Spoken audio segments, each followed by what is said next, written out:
तो अक्सर आदमी अपने भीतर यह ख्वाब देख लेता है, यह सपना देख लेता है कि यह जो समय हमारा बीत रहा है या बीता है यह सही नहीं है, आगे आने वाला समय हमारा सही होगा। कितने ऐसे लोग यह सोच कर बैठे होंगे कि 2024 तो हमारा खराब हो गया, 2024 तो हमारे जीवन में सिर्फ दुख और दर्द लेकर आया, सिर्फ पीड़ा ही लेकर आया। लेकिन आने वाला जो नया साल है वो निश्चय ही हमारे जीवन में खुशियां लेकर आएगा, वो निश्चय ही हमारे जीवन में आनंद लेकर आएगा, समृद्धि लेकर आएगा, स्वास्थ्य लेकर आएगा।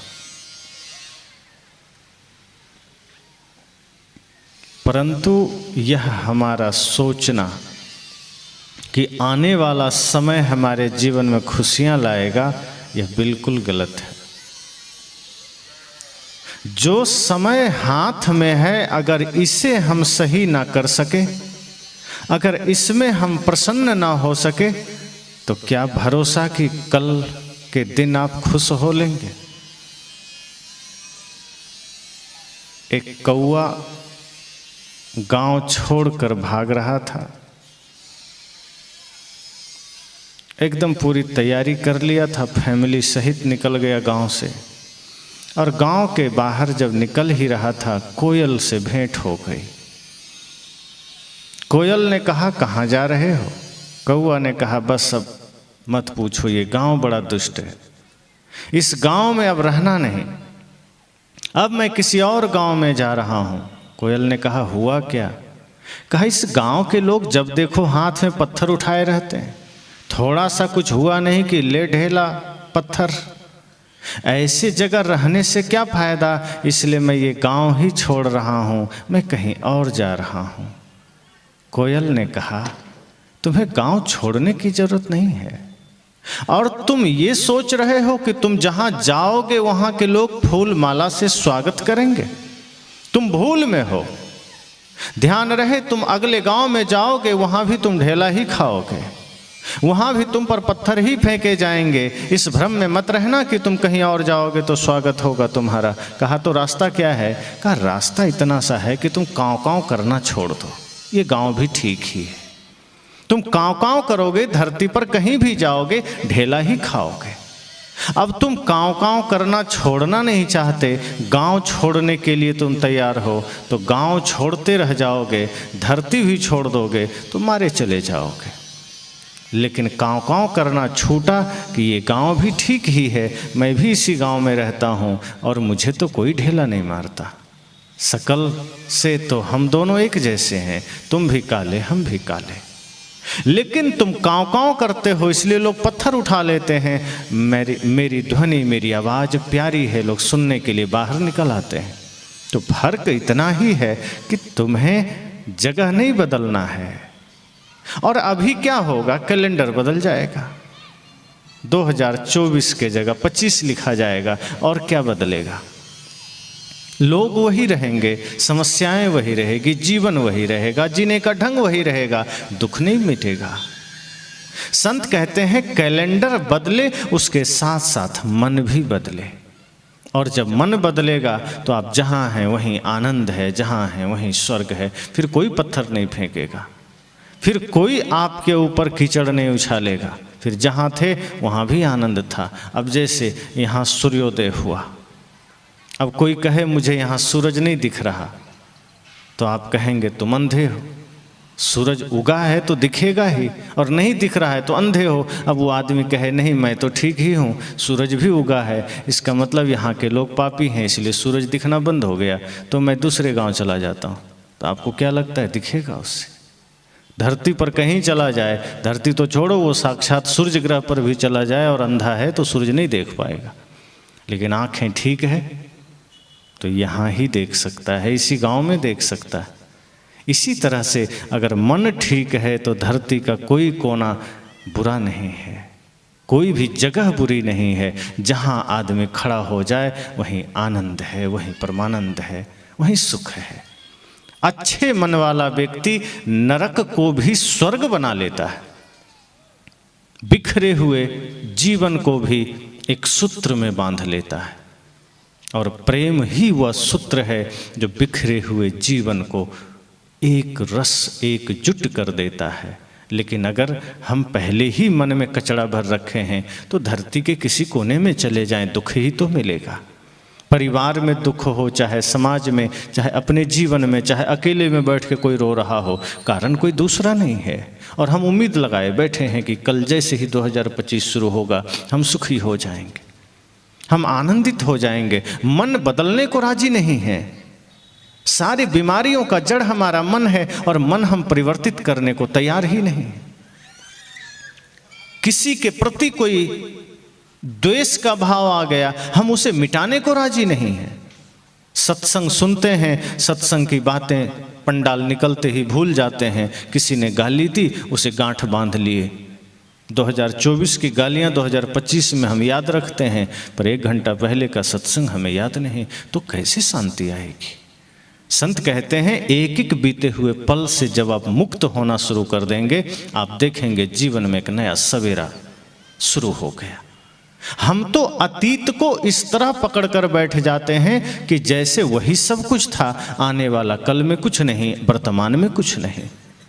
बीता हुआ एक एक पल आपके जीवन के लिए कोई मायने नहीं रखता। आप उसे लौटा भी नहीं सकते, पकड़ भी नहीं सकते, सोच सोच कर सिर्फ दुखी हो सकते हैं। और आज आदमी की स्थिति यही है कि जो समय आया नहीं उसकी कल्पना में खो रहा है, और जो चला गया उसके बारे में सोच सोच कर रो रहा है। और जो हाथ में समय है इसका हम सदुपयोग नहीं कर रहे, इसका हम कुछ भी नहीं कर रहे। और परिणाम यह होता है कि भविष्य हाथ में है नहीं तो उसका हम कुछ कर नहीं सकते। अतीत हाथ से निकल गया, उसका भी कुछ नहीं कर सकते। और जिस वर्तमान में हम कुछ कर सकते थे, अतीत और भविष्य को सोचते सोचते वो वर्तमान भी निकल जा रहा है। इसलिए हम कैलेंडर बदल देंगे, तारीखें बदल जाएगी, घर भी बदल देंगे, लेकिन शांति नहीं मिलेगी। आदमी सोचता है चलो पुराने घर में विवाद था, पुराने घर में झगड़ा था, अब नया घर बना लेते हैं, शायद यहाँ ठीक हो जाए। और नया घर भी बन गया। सलाह लेकर के सारे चीज़ें नई लगा दी गई, पर्दे लगा दिए गए, टाइल्स लगा दिए गए, सारी चीज़ें बदल दी गई। किसी ने कहा कि वास्तु का ध्यान रखना, सदैव समृद्धि बनी रहेगी, सब कुछ कर दिया गया, लेकिन मन में कचड़ा है। तुरंत घर में, नए घर में ही विवाद शुरू हो गया। भाई से झगड़ा हो गया, पत्नी से हो गया, माता पिता से हो गया। अब आदमी सोचता है इतना सब कुछ किया, झगड़ा क्यों हो गया? तो झगड़ा ईंटों की वजह से थोड़े हो रहा है, आपके पर्दों के वजह से झगड़ा थोड़े हो रहा है, घर के वजह से थोड़े हो रहा है। झगड़ा हो रहा है मन के कारण। मन को धोया नहीं, मन को साफ किया नहीं, मन को नया बनाया नहीं। मन पुराना है, घर नया हो गया, साल नया हो गया, कपड़े नए हो गए, जूते नए हो गए, मन वही पुराना कचड़ा लेकर खड़ा है। तो दुख का कारण तो मन है, पीड़ा का कारण तो मन है। और हम सोचते हैं कि घर हमारे दुख का कारण, हम सोचते हैं ये कपड़े हमारे दुख का कारण। सदगुरु कहते हैं नहीं, अतीत से मुक्त होना पड़ेगा। ये 24 भी सबके लिए बुरा थोड़े था। बहुत ऐसे लोग थे, बहुत ऐसे लोग हैं जिनके लिए 24 भी अद्भुत था। हमारे लिए तो हर दिन अच्छा है। हम जिस जीवन में जी रहे हैं, हमें तो एक एक पल आनंद से भरा हुआ मालूम पड़ता है। कभी ऐसा लगा ही नहीं कि कोई समय खराब है, कोई दिन खराब है। आज हमारे शरीर का जन्मदिन है। लोग मुझे शुभकामनाएं दे रहे हैं, बधाइयाँ दे रहे हैं कि आपको जन्मदिन की शुभकामनाएं। हृदय से मैं सबको शुभकामना का जवाब दिया। लेकिन जब मैं खुद सोचता हूँ तो मुझे लगता ही नहीं कि मेरा जन्मदिन है। मैं इतना ही सोचता हूँ कि जन्मदिन अर्थात जिस तारीख में मैं इस धरा पर जन्म लिया, आज वही तारीख है, इससे ज़्यादा और कुछ नहीं। लेकिन वो दिन तो बिल्कुल भी नहीं है, क्योंकि वो दिन निकल चुका काफ़ी पहले, 35 साल पहले वो दिन निकल चुका।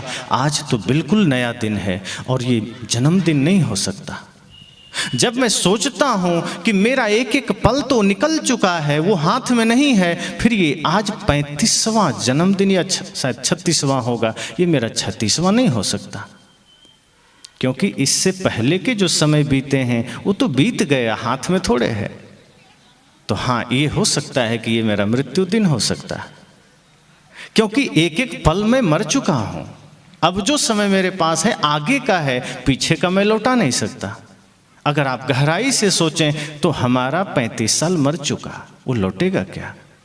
35 साल ये शरीर मृत्यु के आगोश में चला गया।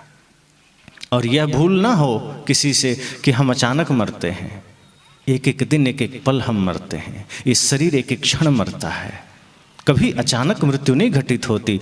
लोग कहते हैं अरे 30 साल का आदमी था, अचानक मर गया। अचानक कुछ भी नहीं होता।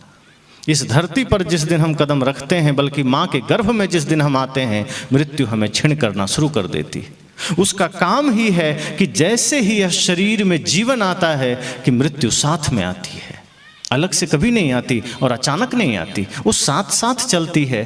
जैसे जीवन चल रहा है, मृत्यु साथ चल रही है, वो हमारे शरीर को छीन करते जा रही है। एक एक दिन को वो खाते चली जा रही है। अगर खाते ना जाती तो ये हमारा जो समय बीता वो लौटाया जा सकता था, वो लौटता कहाँ है? अभी 1 घंटे पहले के समय को ही लौटाना बहुत मुश्किल है, असंभव है। कोई लौटा सकता है? जो पल एक क्षण पहले बीत गया उसे नहीं लौटाया जा सकता, तो सोचिए जो बरसों पहले की बात है, लौटेगा क्या?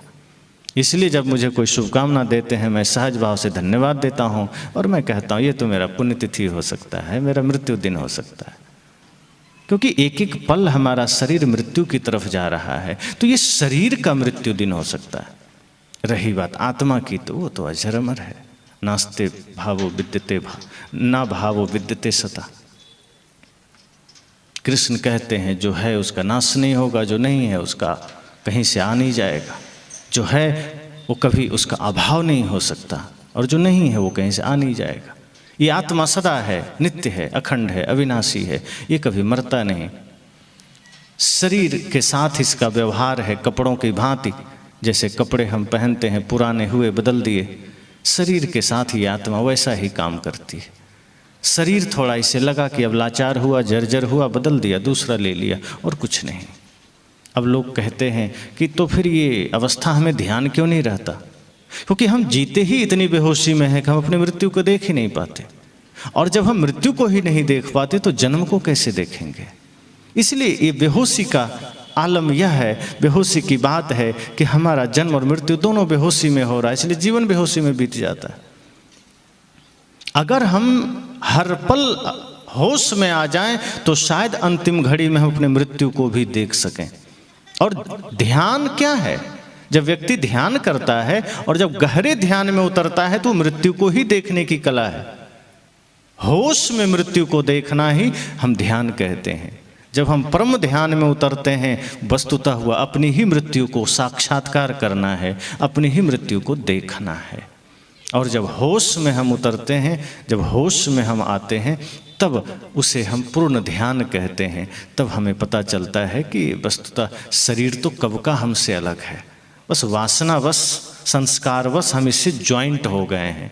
जैसे कच्चा नारियल है, उसका गरी आप अलग करना चाहें नहीं होगा, वो बिल्कुल एकजुट हो गया है। लेकिन ज्ञान और ध्यान से जैसे जीव शरीर से अलग होता है, अब नारियल का उदाहरण लीजिए, वो गरी जब सूख जाती है सहजता से अलग हो जाती, फिर उसको मेहनत नहीं करना पड़ता, छिलका उतारिए, तोड़ दीजिए, गरी अंदर से बाहर हो जाएगी।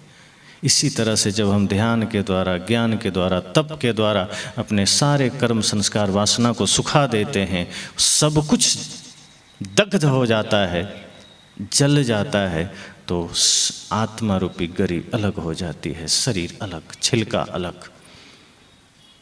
तो ये जो दिन है, यह दिन भी नहीं रहेगा। और अगर हम चाहें तो एक एक पल को उत्सव बना सकते हैं।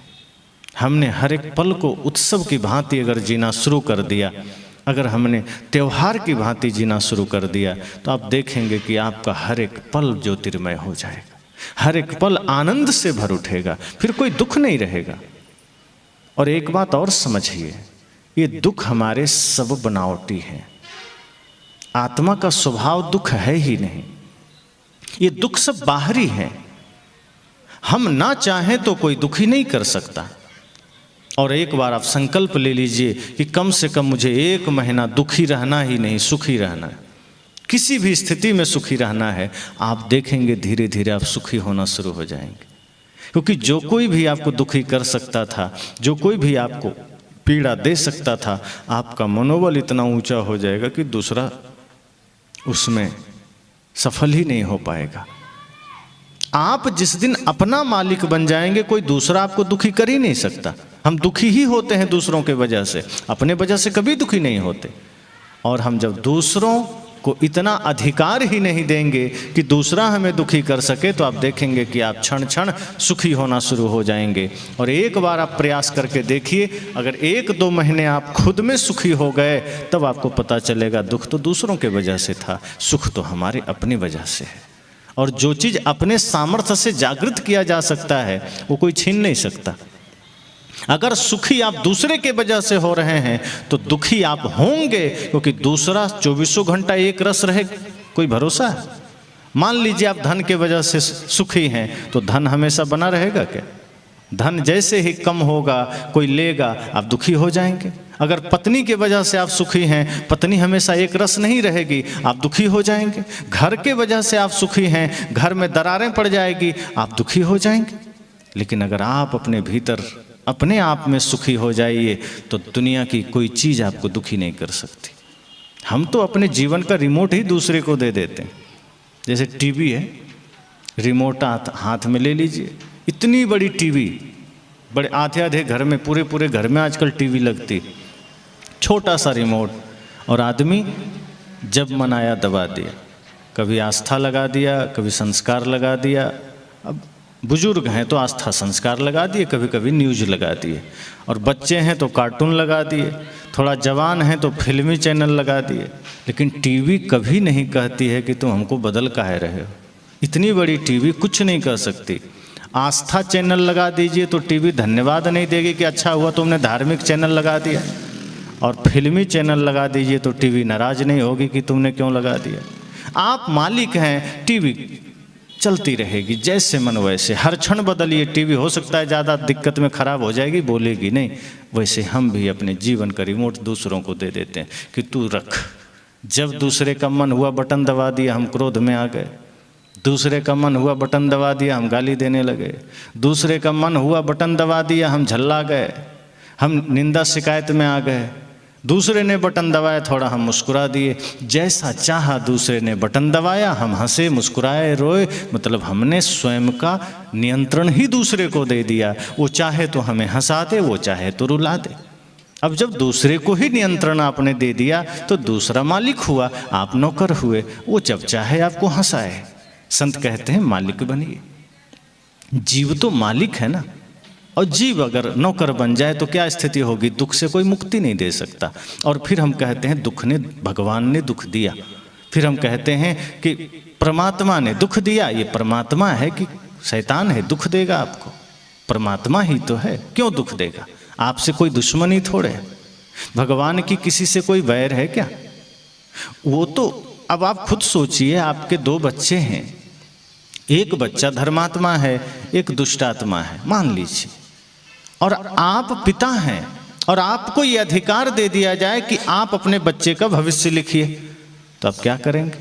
जो धर्मात्मा है उसमें पुण्य लिख देंगे, जो दुष्टात्मा है उसमें पाप लिखेंगे? आप कभी नहीं। आप पिता हैं, आप नहीं लिखेंगे। आप सोचेंगे ये दुष्टात्मा है तो भी हम इसके कर्म में अच्छा ही लिखेंगे, उसके कर्म में हम सुख ही लिखेंगे। तो भगवान तो बड़े पिता हुए, सबके जगत पिता हुए, उनको ये अधिकार अगर है तो वो कभी किसी के किस्मत में बुराई नहीं लिख सकते, किसी के किस्मत में दुख नहीं लिख सकते, किसी के जीवन में दर्द नहीं लिख सकते। वो जानेंगे कि इसने भूल की है, लेकिन है तो मेरा ही संतान, हम इसे दुख नहीं दे सकते। और यदि भगवान को इतना पावर है कि वही सबका दुख दर्द का बंटवारा करते हैं, किस्मत लिखते हैं, वो सदैव अच्छा लिखेंगे, सदैव पवित्र लिखेंगे। मैंने कहा ना कि हम होते ही इतनी बेहोशी में कि हमारा जन्म मृत्यु भी बेहोशी में हो रहा है, और उसी बेहोशी में हम अपना भाग्य खुद भी लिख रहे हैं। हम खुद अपना भाग्य लिखते हैं, खुद ही अपना सुख दुख लिखते हैं। एक आदमी ने पूछा, जब हम खुद लिखते हैं तो हम बुरा क्यों लिखेंगे? संत ने कहा, लिखते तुम बेहोशी में हो, इसलिए तुम्हें पता नहीं चलता तुम अच्छा लिख रहे हो कि बुरा लिख रहे हो। होश में रहो तो अच्छा लिखो। और लिखने का तात्पर्य कोई कलम किताब लेके थोड़े लिखना है, कॉपी लेके। लिखने का मतलब है बेहोशी में जो कर्म हो रहा है वो पाप कर्म हो रहा है, और जो भी पाप कर्म हो रहा है वही तुम्हारा भाग्य बन रहा है।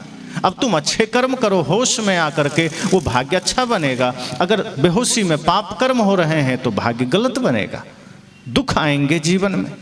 तो लिख तो हम खुद ही रहे हैं, लेकिन लिख इतनी मूर्छा में रहे हैं कि हमें पता ही नहीं चल रहा अपने भाग्य में हम दुख ही दुख लिखे चले जा रहे हैं। हम लिख ही इतनी मूर्छा में रहे हैं, इतने पागलपन में रहे हैं कि हम लिख तो अच्छा चाहते तो अच्छा है, पर हम बेहोशी में पाप करते चले जा रहे हैं, बेहोशी में अधर्म करते चले जा रहे हैं और सोचते हैं कल ठीक हो जाएगा। पाप हो गया, सोचते हैं अब मंदिर जाएं थोड़ा ठीक कर लें, अब थोड़ा तीर्थ जाएं ठीक कर लें, अब थोड़ा गंगा में डुबकी लगाएं ठीक कर लें। अब ये चीज़ें हम करना चाहते हैं, कर्म सुधारना नहीं चाहते हैं। मन गंदा हुआ, मन को धोना नहीं चाहते हैं, सोचते हैं गंगा में डुबकी लगा लें शायद पाप धुल जाए। और ऐसा कहा भी जाता है, गंगे तव दर्शनार्थ मुक्ति, कि तुम गंगे का दर्शन बस करो तो मुक्ति हो जाएगी। और कई लोग व्यास गद्दी में बैठकर ये समझाते हैं कि चिंता मत करो, तुम जितना पाप करना है करो, जितना माता पिता से बदसलूकी करनी है करो, भाई से दगाबाजी करना है करो, नशा करना है करो, हत्या करो, मांस खाओ, बस इतना करना कि प्रभु नाम ले लेना अंतिम में, या चिता में तुलसी का लकड़ी डलवा लेना, मुक्ति मिल जाएगी। आदमी को लाइसेंस मिल जाता है कि अब जितना मन उतना पाप करो, अंत में बेटे से कह देंगे थोड़ा चिता में तुलसी डाल देना।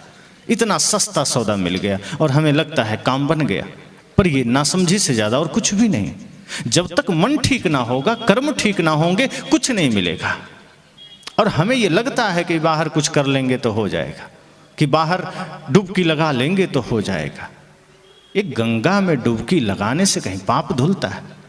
पाप शरीर में कोई चिपका हुआ धूल थोड़े है कि कंठ में चिपका है। गंगा गंगा बोलेंगे तो उच्चारण तो कंठ से ही होगा, तो कंठ में चिपका होता तो छूट जाता, शरीर में मैल की तरह लगा होता तो नहाने से धुल जाता। पर पाप तो मन में है, और जब पाप मन में है तो मन तक बाहर का जल नहीं जाएगा तो क्या जाएगा? धोना था मन भूल गया तो, धोता रहा तन मल मल के, घर का ईश्वर भूल गया तू, तीरथ करता चल चल के, धोना था मन भूल गया तो। भजन में क्या कहा? मन को धोना था, समस्या मन में थी और हम तन को धोते रहे। कर्म को ठीक करना था और तीर्थों की यात्रा करते रहे। अभी कुंभ मेला लग रहा है, लग गया है, लाखों करोड़ों लोग इस भाव से जाएंगे कि शायद डुबकी लगाते ही पाप से मुक्ति मिल जाएगी। पर वो कभी ये नहीं सोचेगा कि चलो डुबकी लगाना है लगा लेंगे, कोई बात नहीं, लेकिन यहाँ से जाने के बाद माँ को दुख नहीं देंगे, पिता को दुख नहीं देंगे, भाई से बंटवारा नहीं लेंगे, प्रेम से रहेंगे। अब राम के मंदिर में गए, राम की पूजा किए और घर आते ही भाई से कहे जमीन बांट लो, ये राम की पूजा हुई क्या? राम जी ने अपने भाई के लिए गद्दी ही छोड़ दी। और सोचिए भरत कैसे थे? भरत जी ने कहा जब राम जी छोड़ दिए तो मैं कैसे ले सकता हूँ? तो राम जी ने अयोध्या की गद्दी को फुटबॉल समझ के लात मार दिया कि नहीं चाहिए, ले ले तू, मुझे तो भाई चाहिए। भरत जी ने कहा तो मैं कौन सा लेने बैठा हूँ, मुझे भी आप ही चाहिए, ये गद्दी नहीं चाहिए। भरत जी ने भी लात मार दी, लेकिन राम जी के आदेश पालन करने के लिए वो रहे भी तो जमीन से 2 फीट नीचे रहे, ताकि भैया के बराबरी में न रहूं। वो तो भगवान है। आज है क्या ऐसा भाई? राम की पूजा है, धर्म की यात्रा है, तीर्थ की यात्रा है, गंगा में डुबकी है, राम नाम जाप है, रामायण का पाठ है। लेकिन भाई ऐसा नहीं है, कर्म ऐसा नहीं है। बाहर सब कुछ राम की तरह है, लेकिन भीतर सब कुछ रावण की तरह है। यही तो उल्टा हो गया। बाहर दिखावा ना होती कोई बात नहीं, रामायण का पाठ भी ना होता कोई बात नहीं, लेकिन जीवन अगर राम की तरह हो जाता तो क्षण क्षण रामायण प्रदर्शित होता, कर्म में रामायण उतर जाता। लेकिन ऐसा कहाँ है। राम जी ने जो करके दिखाया वो हम करने का संकल्प कहाँ लेते हैं। हम सिर्फ सोचते हैं कि राम का नाम लेंगे काम बन जाएगा। राम जी ने ऐसा तो नहीं कहा कि तुम नाम बस लेना और काम बन जाएगा, कि तुम गंगा में डुबकी लगाना और काम बन जाएगा। अगर ऐसा सच में होता तो राम जी कह देते कि भाई कोई बात नहीं, तू मेरा नाम ले लेना, मैं तुम्हें मिल जाऊंगा। लेकिन राम जी ने क्या कहा। एक आदमी राम जी के पीछे दौड़ा चला जा रहा था। राम जी ने मुड़कर देखा कि कोई मेरे पीछे भागा चला आ रहा है। कहा तुम कहाँ आ रहे हो। कहा आप ही को पाना चाहते हैं। कहा हमको। तो दौड़े क्यों चले आ रहे हो। कहा आपको पाने के लिए आपके पीछे दौड़ रहे हैं, बहुत देर से दौड़ रहे हैं, आप दिखाई भी नहीं देते थे, अब तो दिखने लगे हैं, अब मैं आपको पालूंगा। राम जी ने कहा ये जितनी दूरी अब बच गई है ये जन्म जन्म तक बच जाएगी, तुम मुझे नहीं पा सकोगे। वो आदमी हैरान हुआ, कहा अब तो आप दिख रहे हैं, अगर मैं जोर से छलांग लगा दूं तो आपसे आगे निकल जाऊंगा, और आप कहते हैं पा नहीं सकेंगे। क्यों। राम जी ने कहा तुम गलतफहमी में हो, जिस तरीके से तुम भागे चले आ रहे हो मुझे नहीं पा सकते। कहा फिर आपको कौन पा सकता है। तो राम जी ने क्या कहा, निर्मल मन जन सो मोहि पावा, मोहि कपट छल छिद्र न भावा। कहा तुम जो सोच रहे हो कि पाप करके मेरे पीछे आ जाओगे राम मंदिर में और मुझे पालोगे, बिल्कुल नहीं। अगर मुझे पाना है तो मन को निर्मल करो, और जहाँ मन निर्मल हुआ राम वहीं मिल जाएंगे, मेरे पीछे आने की जरूरत नहीं है। जो कपटी हैं, छली हैं, वो मुझे पा नहीं सकते, वो मुझे जान भी नहीं सकते, पाना तो दूर की बात। और यदि तुमने मन को निर्मल किया तो मैं वहीं हूं जहां तुम हो। तो राम जी ने कर्म करने की बात कही, पवित्र कर्म करने की बात कही, मन को निर्मल करने की बात कही, नहीं कहा कि डुबकी लगा लेना। उन्होंने तो ये भी करके दिखाया कि प्रातः काल उठ के रघुनाथा मात पिता गुरु ना महिमा था। माता पिता गुरु ये तीन को ही वंदन किया राम ने, गुरु रूप को, माता पिता को। कहा अगर जीवन में शांति चाहते हो तो प्रातः उठना तो सर्वप्रथम माता पिता के चरण स्पर्श करना और गुरु को नमन करना। ये शिक्षा राम जी ने दी। तो राम जी ने तो कर्म करके दिखाया, जीवन जीकर दिखाया, और हम सोचते हैं उनका नाम लेकर के खूब पाप करते हुए हम पुण्य पा लेंगे। ऐसा नहीं है। राम जी ने अपने भाई से प्रेम दिखावा नहीं किया, वास्तव प्रेम किया, और इतना प्रेम किया कि उस प्रेम का आज हम उदाहरण देते हैं, उस प्रेम का आज हम लोगों को एग्जाम्पल देते हैं कि देखो राम जी के जीवन में प्रेम है। कौशल्या माता के प्रति तो समर्पण है ही, क्योंकि जन्म दिया था। जिस माँ ने, जिस सौतेली माँ ने जंगल दिया था उनको भी उतना ही सम्मान दिया। बल्कि जब जाने लगे जंगल तो माता कौशल्या से पहले कैकेयी का चरण स्पर्श किया, और जब जंगल से लौट कर आए तब भी माँ कौशल्या से पहले माता कैकेयी और सुमित्रा का चरण बंदन किया। ये राम जी ने दिखाया। आज तो अपनी माँ अगर दो बात कड़ा होकर कह दे तो बेटा 2 दिन भोजन नहीं करता, घर से बाहर ही रहता है, हमको कह कैसे दिया। और वो पूजा राम जी का करते हैं कि हम तो राम के भक्त हैं। क्या खाक राम का भक्त है। राम का भक्त होने का मतलब है कि राम का आदर्श आचरण में उतरे, सिर्फ मुख में नहीं राम राम राम राम कर दिया काम हो गया।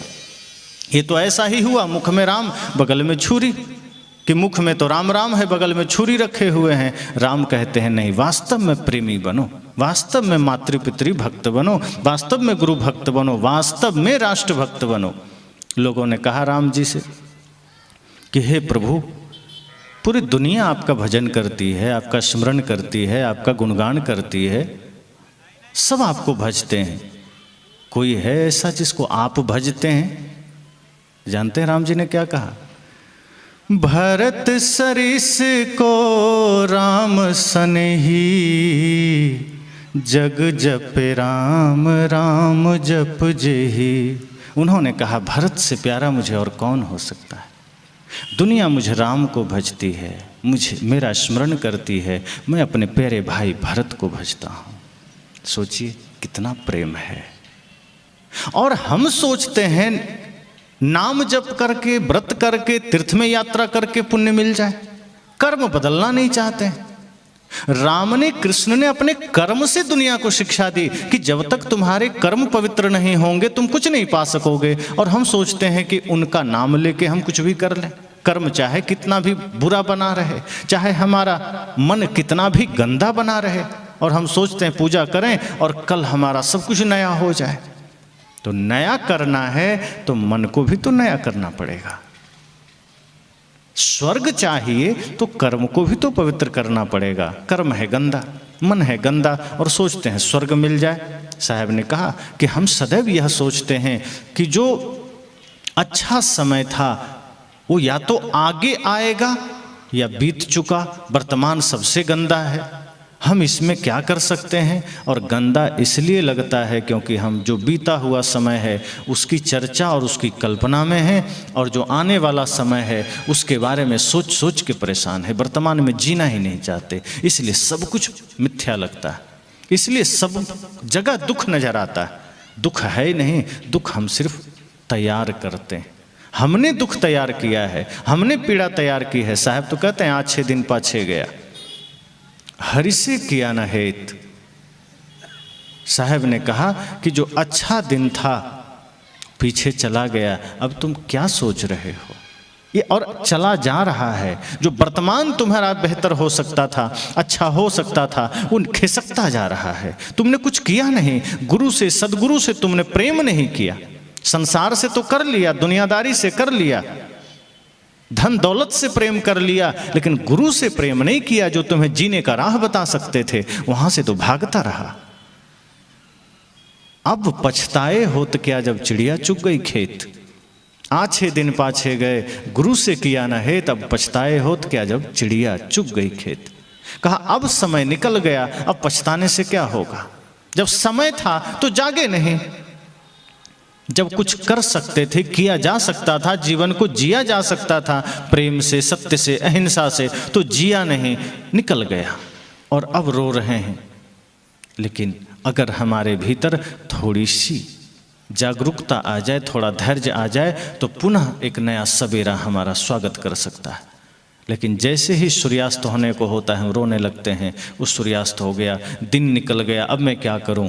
संत कहते हैं जो दिन निकल गया, बीत गया, ठीक है, अच्छा हो सकता था, अच्छा कर सकते थे, दिन में कुछ नेक काम कर सकते थे, तुम ना कर सके, पर अब चिंता मत करो, थोड़ा धैर्य रखो, थोड़ा होश में रहो, और ये सोचो कि ये सूर्यास्त का भी स्वागत है, क्योंकि सूर्यास्त का स्वागत करोगे तभी एक नए सूर्योदय तुम्हारे द्वार खड़ा होगा। इसलिए इस सूर्यास्त से भी एक प्रेरणा लो कि ये सूर्यास्त के बाद ही सूर्योदय का पुनः आगमन होगा। तो सूर्यास्त के समय थोड़ा धैर्य रखो, क्योंकि जो सूर्यास्त के पहले का समय था तुमने खो दिया। जो जीवन का कीमती समय था तुमने खो दिया। जो जीवन का महत्वपूर्ण पल था तुमने खो दिया, माया मोह में लगा करके, प्रपंच में लगा करके। पर अब अगर किसी कारण से नया कोई अवसर मिल जाए, नया सवेरा मिल जाए, प्रतीक्षा करो, और अगर ना मिले तो समझना कि हमारा सब कुछ खो गया, बीत गया। और जैसे ही हम थोड़ा धैर्य रखते हैं, एक नया सवेरा पुनः आता है, एक नया सूर्योदय होता है। और अब हमारी जिम्मेदारी है कि उस नए सूर्योदय में, नए सवेरे में हम अपने मन को नया करें। किसी ने कल हमसे बुरा बर्ताव किया, उसी क्षण भूल जाइए। किसी ने गाली दी, वहीं भूल जाइए। किसी ने अपमान किया, भूल जाइए, याद मत करिए, गांठ मत बांधिए। एक एक पल नया हो जाइए, आप देखेंगे आपका दुख मिटता चला गया। हम जितना अतीत को बांधते जाते हैं, दुख उतना गहरा होता जाता है। हम जितना बीते हुए पल को स्मरण करते हैं, उतना दुखी होते हैं। बीते हुए पल में अगर कुछ बुरा हुआ है, उससे प्रेरणा लीजिए कि ये बुराई हमारा वर्तमान में नहीं होना चाहिए। और कुछ अच्छा हुआ है तो संकल्प लीजिए कि इस अच्छाई को और अच्छा करेंगे और आगे जाएंगे। इस तरह से सदगुरु कहते हैं कि जब बीते हुए पल में हम इस भाव के साथ प्रेरणा लेकर आगे बढ़ते हैं तो आने वाला समय सुंदर हो जाता है, खूबसूरत हो जाता है। फिर कोई दुख नहीं, फिर कोई दर्द नहीं, और कोई दे भी नहीं सकता। और ये मत सोचिए कि वस्तुओं के वजह से सुख और दुख मिलता है। अगर सोना चांदी सुख का कारण होता, धन सुख का कारण होता, पद सुख का कारण होता, तो आप क्या सोचते हैं? ये टाटा, बिड़ला, डालमिया, अडानी, अंबानी जितने हैं, ये सारा सुख खरीद के धर लेते घर में कि अब दुनिया में किसी गरीब को सुख कभी मिलता ही नहीं। जो चीज़ खरीदी जा सकती है वो कभी छोड़ेंगे क्या? अगर शांति खरीदी जा सकती थी, मुक्ति खरीदी जा सकती थी, तो जितने दुनिया के पूंजीपति धनपति हैं अब तक वो अपना पेटेंट करा चुके होते, खरीद के रख चुके होते स्टॉक में कि अब किसी को मिलेगा ही नहीं। लेकिन यही तो फर्क है कि जो साधना से पाया जा सकता है, जो तप से पाया जा सकता है, वो सरल ही है, वो धन से नहीं मिलेगा। और अगर साधना से हम मुक्ति पा सकते हैं, तपस्या से शांति पा सकते हैं, अच्छे कर्म से शांति पा सकते हैं, तो ये कोई भी कर सकता है। किसी का ठेकेदारी थोड़े है। ये तो जो मन निर्मल करेगा वही शांति पालेगा। और इसका प्रमाण आप इतिहास में देख सकते हैं, वर्तमान में देख सकते हैं। माता सबरी के पास तो धन बिल्कुल भी नहीं है, पद भी नहीं है, धन भी नहीं है, वस्त्र भी नहीं है, फटे पुराने वस्त्र हैं, चरण पादुका भी नहीं है, खाने को अन्न भी नहीं है। रावण के पास सोने की लंका है विशाल सोने की लंका। आज किसी के पास गले में सोने की चैन हो, उंगली में सोने की अंगूठी हो, तो इतने ही सोना में उसको इतनी गर्मी लगती है कि जनवरी में भी वो जैकेट उतार देता है कि हमको तो सोना है। लेकिन सोचिए, रावण तो सोने की लंका में था, कितनी गर्मी रही होगी, पर क्या वो शांति में था? अवसाद में था, विचलित मन में था, भयभीत था, शांति नहीं थी। अगर शांति का आधार भौतिक धन होता, शांति का आधार दुनियादारी होती, सोना चांदी गहने आभूषण होते, तो रावण से ज़्यादा सुखी उस वक्त कोई ना होता। क्योंकि कुबेर को भी बंदी बना के रखा हुआ था, जो धन का खजाना है, तो उससे ज़्यादा सुखी कोई होता क्या? लेकिन आप भी जानते हैं कि उस वक्त उससे ज़्यादा भयभीत और पीड़ित कोई नहीं था। लेकिन माता सबरी सुखी थी। क्यों? मैं कहा करता हूँ इसलिए सुखी थी क्योंकि जो धन माता सबरी के पास था, उस धन के सामने बाहर का धन तुलना में ही नहीं है। हम तुलना क्या करें? सदगुरु कबीर पहले ही कह दिए, अरब खरबलों दर्ब है, उदय अस्तलो राज, भक्ति महात्म ना तुले, ये सब कोने काज। वही भक्ति प्रेम सत्य को जब मीराबाई ने पाया, तब उन्होंने कहा, जब पहले महल में थी, सोना चांदी पास में था, नौकर चाकर साथ में थे, हीरे जवाहरात थे, तब मीराबाई ने कुछ नहीं कहा। तब क्या कहा? जीवन में दुख है, अवसाद है, पीड़ा है, मुझे सब छोड़ना है। और जब सब कुछ त्याग दिया, गहने जेवर, सोना चांदी आभूषण, नौकर चाकर, दास दासी सब छोड़ दिया, रेशमी वस्त्र का त्याग करके फकीरी वेश पहन लिया, तब क्या कहा? पायो जी मैंने राम रतन धन पायो, वस्तु अमोलिक दी मेरे सतगुरु, कृपा करी अपनायो, पायो जी मैंने राम रतन धन पायो। उन्होंने कहा, जब बाहर का मैंने त्याग किया, तब सदगुरु ने उस धन का पता दिया जो धन मुझे वास्तव में धनी कर गया। अब मैंने पा लिया, अब मैंने पाया है। अब तक तो मैंने खोया है, अब तक तो गंवाया है, लेकिन सदगुरु ने नाम का धन, प्रेम का, सत्य का धन, ज्ञान का धन, भक्ति का धन दे दिया, और इसके सामने दुनिया की सारी दौलत फीकी है। और ये धन ऐसा है, खर्चे नहीं कोई चोर न लूटे, दिन दिन बढ़त सवायो। आपके पास 100 रुपया है, 1 रुपया किसी को दे दीजिए तो 99 हो जाएगा। 1 करोड़ भी हर 1 रुपया निकाल दीजिए तो 1 रुपया कम हो जाएगा। लेकिन प्रेम का धन, भक्ति का धन, अगर आप किसी को 2 मीठे वचन दे दीजिए तो प्रेम घटेगा क्या? क्यों? क्योंकि वो भीतर से प्रकट होता है। धन बाहर से अर्जन करना पड़ता है। जो भी चीजें बाहर से अर्जित करेंगे वो घट जाएगी। संसार को बाहर से बटोरना पड़ता है। बाहर की समृद्धि कम होती चली जाएगी क्योंकि वो बाहर से आई है।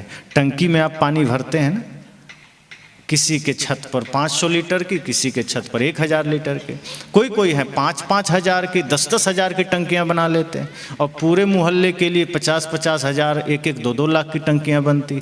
कितनी भी बड़ी टंकी हो, पानी उसमें बाहर से भरा जाता है, उसका अपना कुछ भी नहीं। और उसमें से किसी ने 1 गिलास निकाल लिया तो उस बड़े से बड़े टंकी में गिलास कम हो गया कि नहीं? अपने से पैदा होगा पानी? नहीं होगा, क्योंकि वो पानी उसका नहीं है, वो बाहर से आया है। तो बड़ी से बड़ी टंकी भी खाली हो जाएगी, उतना कम हो जाएगा। हमारे पास भी जो चीजें हमने बाहर से बटोरा है, धन, पद, सुख, समृद्धि, जो बाहर से लिया है, वो धीरे धीरे कम हो जाएगा। लेकिन आप देखिए, बोर में, कुआं में कभी पानी कम होगा? 1 बाल्टी निकाल लीजिए, फिर उतना हो जाएगा। क्यों? किसी से लिया नहीं है, उसका खुद का है, वो भीतर प्रकट हुआ है। जो खुद प्रकट होता है वो कभी घटता नहीं है। ऐसे ही भक्ति जब भीतर जागृत होती है, प्रेम जब जागृत होता है, क्योंकि बाहर से लिया नहीं जा सकता, बाहर से सिर्फ मार्ग जाना जा सकता है, भीतर ही मौजूद है भक्ति। मेहंदी के पत्ते में जैसे लाली मौजूद है, ऐसे ही सबके भीतर में परम शांति मौजूद है। ये जीव का स्वरूप ही शांति है, जीव का स्वरूप ही ज्ञान है, प्रेम है, सत्य है। इसे सिर्फ जागृत करना होता है। और जिस दिन ध्यान सत्संग के द्वारा, गुरु के द्वारा हम अपने भीतर के प्रेम को जागृत कर लेते हैं, अपनी भक्ति को जागृत कर लेते हैं, फिर खर्चे नहीं कोई चोर न लूटे, दिन दिन बढ़त सवायो। फिर वो बढ़ता ही जाता है, वो घटता नहीं है। फिर हमारे अंदर यही भाव जगता है कि ज्योति से ज्योति जगाते चलो, प्रेम की गंगा बहाते चलो, राह में आए जो दीन दुखी, सबको गले से लगाते चलो। फिर हमारी यात्रा ऐसी होती, फिर कोई दुख नहीं, कोई विषाद नहीं। इसलिए मैंने कहा कि हमारा हर पल नया हो सकता है, हर पल खूबसूरत हो सकता है। हम अपने वर्तमान जीवन को आनंदमयी बना सकते हैं। ये दुख किसी दूसरे ने नहीं दिए हैं। आपको लगता है कि किसी के वजह से हम दुखी हो गए, तो किसी के वजह से अगर आप दुखी हुए और किसी के वजह से ही सुखी होना चाहते हैं, तो वो सुख फिर मिट जाएगा, वो आनंद पुनः मिट जाएगा। लेकिन अगर आपने अपनी तपस्या, अपनी साधना से शांति पाई है, वो कोई नहीं छीन सकता, कोई नहीं बांट सकता। इसलिए जो बीता है उसमें मन अटकाना, दुख को निमंत्रण देना है। और जो नहीं आया समय, उस पर मन को आस बंधाना कि शायद 25 में हमारे किस्मत खुलेंगे। तो 25 में क्या, 50 में भी नहीं खुलेंगे अगर यही कर्म रहा तो। अगर मन निर्मल किए तो आज 31 दिसंबर 2024 को भी किस्मत खुल सकती, इसी क्षण खुल सकती। लेकिन अगर मन गंदा रहा तो नहीं खुलेगा, और मजबूत ताले लगते चले जाएंगे, और वो इतनी मजबूती से बंद हो जाएगा कि हम फिर डिप्रेशन में चले जाएंगे, अवसाद में चले जाएंगे। इसलिए जीवन का सूत्र यही है कि वर्तमान में जिए। जो बीत गया उसकी चिंता नहीं, जो आने वाला है उसकी कल्पना नहीं, जो वर्तमान हाथ में है इसे खूबसूरत कैसे बनाया जाए, इसका प्रयास हो। कभी होली है, अभी होली आएगी, उससे पहले बसंत पंचमी का त्यौहार, पहले बीता दिवाली, दशहरा, ऐसे त्यौहार आते हैं चले जाते हैं। एक एक दिन हम थोड़ा खुश होने का प्रयास करते हैं कि कोई त्यौहार आए तो खुश हो ले। संत कहते हैं आप अपने एक एक पल को त्यौहार बनाइए, एक एक क्षण को उत्सव बनाइए। जब आप उत्सव बनाएंगे और अपने एक एक पल को खूबसूरत बनाकर उसको जिएंगे तो आपको पता चलेगा कि हर दिन आपके जीवन में सुख है, हर दिन समृद्धि है। और जिसने अपने एक एक पल को उत्सव बनाया उसकी मृत्यु भी महोत्सव बन जाती है, वरना वो भी पीड़ादायक होती है, वो भी भयंकर दुखदायी होती। जिसने मृत्यु को भी महोत्सव बनाना जान लिया समझना वही तो विजयी हुआ। और हमारा तो सूत्र यही है कि आप जीवन से हार के मत जाइए, विजयी होकर जाइए। तो 31 दिसंबर है, ये बीत जाएगा। 1 जनवरी 2025 आएगा। बदलेगा सिर्फ इतना कि मैंने कहा कैलेंडर, कुछ शब्द और कुछ नहीं बदलेगा। अगर हमने अपना चिंतन बदला, अपनी सोच हमने बदली, तब समझना कि वो अभी भी बदलाव आ सकता है।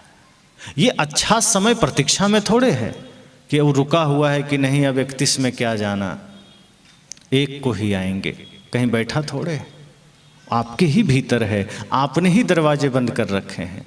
जैसे सुबह सूर्योदय होता है, अब कोई आदमी कमरे में बैठा रहे पर्दा लगा के, दरवाज़ा लगा के, अब सोचे कि 7 बज गया, 8 बज गया, सूर्योदय क्यों नहीं हो रहा। तो उस आदमी को कोई कहता है कि भैया सूर्योदय तो 6 बजे हो चला है, तुम ही कमरे में बैठे हो, तो सूरज तुम्हारा मेहमान थोड़े है जो उतर के तुम्हारे कमरे में आएगा। वो तो उदय हो चुका है जहाँ उसे उदय होना था। अब तुमने ही दरवाजे बंद कर रखे हैं, तुमने ही खिड़कियाँ लगा रखी है, तो तुम्हें सूरज दिखाई कैसे देगा। अगर सूरज का प्रकाश चाहिए थोड़ा सा खिड़की खोलो, पर्दा हटाओ, हल्का सा पर्दा हटाओ, कुछ तो धूप आने दो। और ज़्यादा प्रकाश चाहिए दरवाजे भी खोल दो, और ज़्यादा प्रकाश चाहिए दीवारें गिरा दो, और ज़्यादा प्रकाश चाहिए खुद कमरे से बाहर आके मैदान में चले आओ, सूरज का पूरा प्रकाश मिलेगा। हमने भी अपनी अज्ञानता, मोह, अविद्या के पर्दे लगा लगा के सफलता का द्वार हमने खुद बंद कर रखे हैं। ज्ञान, भक्ति, वैराग्य के रोशनी को हमने खुद बंद कर रखे हैं अविद्या का पर्दा लगा के। अज्ञानता का, मोह का, लालच का, छल कपट का पर्दा हमने इतना मजबूत लगा दिया है कि सफलता का सूर्योदय हमारे आंगन तक, हमारे हृदय तक पहुंच ही नहीं पाता, वो बाधित हो जाता है। जैसे जैसे हम अविद्या मिटाते हैं, अज्ञानता को खत्म करते हैं, जैसे जैसे मन को निर्मल करते हैं, सारी समृद्धि हमारे जीवन में आने लगती है, सारा सामर्थ्य हमारे भीतर आने लगता है, सुख का आगमन होता है। इसलिए जो समय बीता उसकी चिंता नहीं। आछे दिन पाछे गए, सदगुरु ने कहा, गुरु से किया न हेत। अब इसमें एक और गहरी बात है कि जो हमारा जवानी का समय था, अच्छा समय था, वो बीत गया। गुरु सदगुरु से हमने प्रीत नहीं किया ताकि इस जवानी को ही हम सुंदर बना सकें, इस जवानी से ही हम धर्म की यात्रा कर सकें। और अब जब यह काम, वासना, छल, प्रपंच रूपी चिड़िया ने हमारे शरीर की आयु को ही नष्ट कर दिया, अब हम पछता रहे हैं कि काश जवानी में जाग गए होते। तो जवानी में क्या सोचा, अभी कोई भजन का उम्र है। जब किसी ने कहा सत्संग में चलोगे, जवान लोग कहते हैं आप जाइए ना, हमारा समय है, हम बुढ़ापे में जाएंगे। संत ने कहा जवानों संभलो, जागो, इस संसार तो साधारण है, इसके लिए ऊर्जा खत्म मत करो। ये तपस्या में अपनी ऊर्जा थोड़ी सी लगाओ, संसार को भी साथ रखो। संसार का प्रयोग इतना ही करो कि तुम बढ़िया जी सको, अच्छा खा सको, लेकिन उसके बाद अपनी शक्ति का सदुपयोग करो, अपनी ऊर्जा का सदुपयोग करो। अगर धन है तो तुम्हारा धन भी धर्म का कारण बन सके, ये धन अधर्म का कारण न बने। अगर बल है शरीर में तो बल भी धर्म का कारण बन सके। ऐसा नहीं कि धन है तो इससे अधर्म करो, जुआ खेलो, हिंसा करवाओ, पाप करवाओ, ऑर्केस्ट्रा करवाओ। अगर धन पास में है तो इस धन का ऐसा सदुपयोग करो कि धन भी धर्म का माध्यम बन सके। अगर शरीर में बल है तो हनुमान जी का बल समाज के लिए उपयोगी था। हनुमान जी भी बलशाली थे, पर बल का प्रयोग उन्होंने सदैव निर्बल के लिए किया, कभी भी किसी को सताने के लिए नहीं किया। और हमारे पास बल हो जाए तो हम सताने में करने लगते हैं, रौब दिखाने में करने लग जाते हैं, दबंगई दिखाने में, किसी को धमकाने में। साहब कहते हैं आपका बल भी फिर अधर्म का कारण बन गया। बल पास में है तो उसे भी धर्म का माध्यम बना लीजिए, धन पास में है उसे भी धर्म का माध्यम बना लीजिए, और ज्ञान पास में है तो ज्ञान तो खुद ही परिचय दे रहा है कि ज्ञान मतलब जहाँ सही गलत का निर्णय हो। अगर कोई व्यक्ति कहे कि मैं ज्ञानी हूँ और वो गलत काम कर रहा है तो आप समझ जाना कि वो ज्ञानी नहीं है, वो जानकार है। जानकारियाँ हो सकती है किसी को भी, शब्दों को हम सीख सकते हैं कहीं भी, तो हम जानकारी इकट्ठा कर सकते हैं।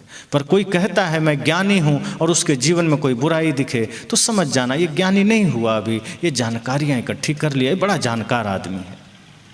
लेकिन जैसे ही ज्ञान जागृत होता है, अच्छे और बुरे की समझ जागृत हो जाती है। ज्ञानी का अर्थ ही है जो अपने को जान लिया, उसे ही मात्र ज्ञानी कहते हैं।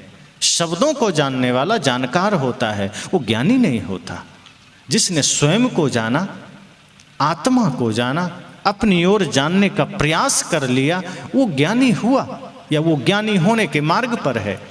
इसलिए जब हम सत्य असत्य को जानने लगे, जब हम सही गलत को जानने लगे, तो समझना कि अब ज्ञान जागृत हुआ और वो ज्ञान आपको मुक्ति तक ले जाएगा। तब वो ज्ञान आपके मुक्ति में सहायक बनेगा, तब वह ज्ञान आपकी शांति में सहायक बनेगा। वरना कई बार तो खुद ज्ञान ही डूबने का कारण बन जाता है। अर्थात जानकारी, अधिक जानकारी हुई तो घमंड साथ में आ जाता है कि मैं तो शास्त्र जानता हूँ, मैं तो वेद जानता हूँ, मैं तो गीता भी जानता हूँ। फिर जैसे ही मैं जानता हूँ का भाव आया कि वहाँ समझना ज्ञान खत्म हो गया, वो जानकारियाँ आ गई और अहंकार साथ में आ गया। इसलिए जैसे ही विकार आए कि फिर धर्म भी पाप का माध्यम हम बना लेते हैं, फिर वो पुण्य का माध्यम नहीं बनता। संत कहते हैं आपके पास ज्ञान है तो उससे भी धर्म का माध्यम हो, तब ज्ञान है। बल है तो धर्म का माध्यम बनाना। आपके द्वारा, आपके धन, आपके बल के द्वारा, आपके ज्ञान के द्वारा, आपके जानकारी के द्वारा अगर समाज में कुछ अच्छा हुआ तो समझना आपका एक एक कृत्य धर्म का आधार बना, धर्म का कारण बना, अधर्म का कारण नहीं बनना। थोड़ा सा जीवन है, अधर्म करके भी क्या पालेंगे सिवाय नरक के, सवाय दुख के। इसलिए मैंने कहा कि आछे दिन पाछे गए, गुरु से किया न हेत, अब पछताए होत क्या। अब क्या पछताना, अब क्या रोना, अब तो समय निकट है। कोई बुढ़ापे में प्रवेश कर गए, कोई बुढ़ापे की ओर, कोई उस प्रक्रिया में भी थोड़ा आगे तक निकल गए, कोई जवानी से पार कर रहे हैं, कोई जवानी की दहलीज पर हैं। ये तो क्रम चल रहा है और हम बेहोशी में चल रहे हैं। हमें ये लगता है कि अभी मेरा समय नहीं आया। संत कहते हैं सदैव जागरूक रहिए, सदैव होश में रहिए। समय कब किसका आता है कोई रजिस्ट्री थोड़े, क्योंकि यहाँ संसार की चीज़ों की गारंटी तो है, संसार की चीज़ों की गारंटी वारंटी है शरीर छोड़कर। इसी शरीर से हमने संसार को निर्मित किया है। सारे टेक्नोलॉजी शरीर से ही बने हैं, लेकिन ये शरीर की ही गारंटी नहीं। किसी के जन्म के समय आपने देखा कोई वारंटी कार्ड साथ में कि हाँ ये व्यक्ति 80 साल जिएगा ही, एकदम लेकर आया है? किसी के भी साथ नहीं देखा, मिलेगा ही नहीं। ये चाइना है, मेड इन चाइना, ये शरीर मेड इन चाइना है। चल गया तो चल जाएगा 10, 20, 50 साल, 100 साल। नहीं चला तो दुकान में जैसे सामान लेते हैं ना, तो कई बार ऐसा होता है कि आप चाइना का कोई भी सामान आप लेते हैं, इलेक्ट्रिक सामान, तो दुकानदार से आप पूछते हैं कि दुकानदार साहब कब तक चलेगा, तो दुकानदार क्या कहते हैं, ले जाओ, चल गया तो चल जाएगा, वरना ख़राब होना होगा तो भी बाहर निकलोगे ख़राब हो जाएगा। यही शरीर के साथ है। चल गया तो 100 साल कोई जी गया, नहीं चला तो जन्म लेने से पहले माँ के गर्भ में ही बच्चे विदा हो जाते हैं। इतना नश्वर, इतना क्षणभंगुर जीवन है। तो मूर्छा में नहीं जीना, शांति में जीना, होश में जीना, और ये सोचना है कि जो समय हमारे सामने है यही बेहतर है, यही सुंदर है, यही खूबसूरत है। जो बीत गया वो अच्छा चला गया, ऐसा भी नहीं सोचना कि अच्छा निकल गया। निकल गया तो पकड़ थोड़े पाएंगे, अब जो है उसी को तो अच्छा बनाना है, जो आएगा उसे ही तो वर्तमान होके हमें बेहतर बना के आगे बढ़ाना है। तो इस तरह से थोड़ा रुक जाए माता जी, थोड़ा देर विराम हो जाएगा, फिर आप करना, बैठना थोड़ा देर बैठ जाओ, सब बारी बारी से कर लेंगे, थोड़ी देर विश्राम। तो माता जी का भाव है, आज हमारा जन्मदिन के अवसर पर इन्होंने सारी व्यवस्थाएं की है, इनके लिए शुभकामना है। बस विराम के बाद हो जाएगा। तो मैंने कहा कि आछे दिन पाछे गए, हरिसो किया न हेत, अब पछताए होत क्या, जब चिड़िया चुग गई खेत। ये पहले दिन का अंतिम सत्र है, और हम सब यही सोचें कि जैसे कल से लोग मनाएंगे नव वर्ष आ गया, नव वर्ष आ गया, आप सदैव यह सोचें कि हमारा हर पल नया है। पुराना होने ही मत दीजिए। पुराना हमें तब मालूम पड़ता है जब हम अतीत में अटकने लग जाते हैं, जब एक एक दिन पीछे हम मुड़कर देखते हैं तब पुराना मालूम पड़ता है। और जब एक एक पल को हम टारगेट में लेंगे कि नहीं, ये जो अभी वर्तमान क्षण बीत रहा है यही सौंदर्य है, यही आनंद है, यही परम शांति है, आप पाएंगे आपका हर पल नव वर्ष हो जाएगा। तो अभी यही मंगल कामना करूँगा। बाकी अन्य विषयों पर चर्चा, कुछ प्रश्न भी आए हैं, उसकी चर्चा कल होगी। और आज आप सबको शुभकामना देते अभी वाणी को विराम।